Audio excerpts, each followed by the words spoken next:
Dans leur atelier bisontin, Hugo Lallemand et Sébastien Paris jouent en quelque sorte au docteur Frankenstein. Sauf qu'ils ne fabriquent pas une créature monstrueuse, mais un vélo cargo.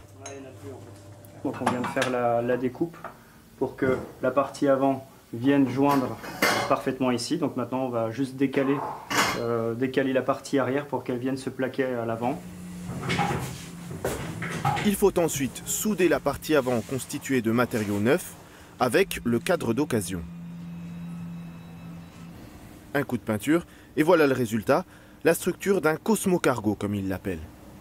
L'idée d'en fabriquer un qui réemploie des matières, des vélos qui existent déjà, ça permet de réduire l'impact environnemental.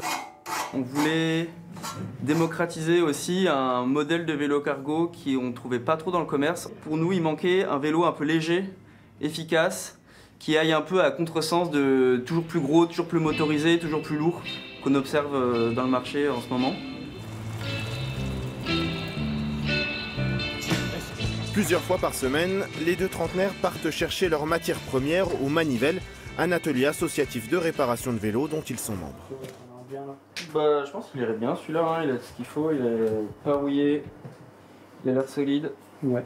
Il a les bonnes pattes compatibles avec les freins à disque, ça c'est cool. Ces vieux cadres des années 90 auront le droit à une seconde vie.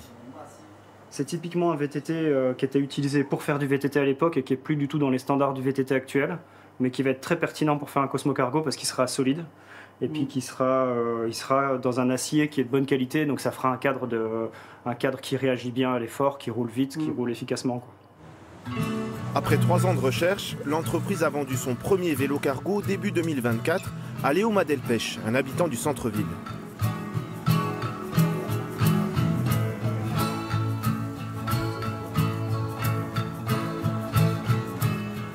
Prix de l'investissement, 2600 €. L'idée, c'était d'essayer de se passer un peu plus de la voiture et du coup de trouver quand même un véhicule assez adapté pour transporter un peu plus de matériel volumineux. Le but, c'est de faire les courses avec ce vélo et c'est le plus pratique. Ce cadre, c'est que de l'acier, c'est-à-dire que moi, dans 50 ans, j'aurai le même cadre. J'aurai changé sûrement toutes les pièces depuis, mais en tout cas, le cadre, il sera encore valable. Et ça, c'est aussi ce que je cherchais, c'était un peu de durée. Jusqu'à présent, Hugo Lallemand et Sébastien Paris ont vendu une quinzaine de 2 roues. Ils commencent tout juste à vivre de leur activité et espèrent continuer sur cette bonne lancée.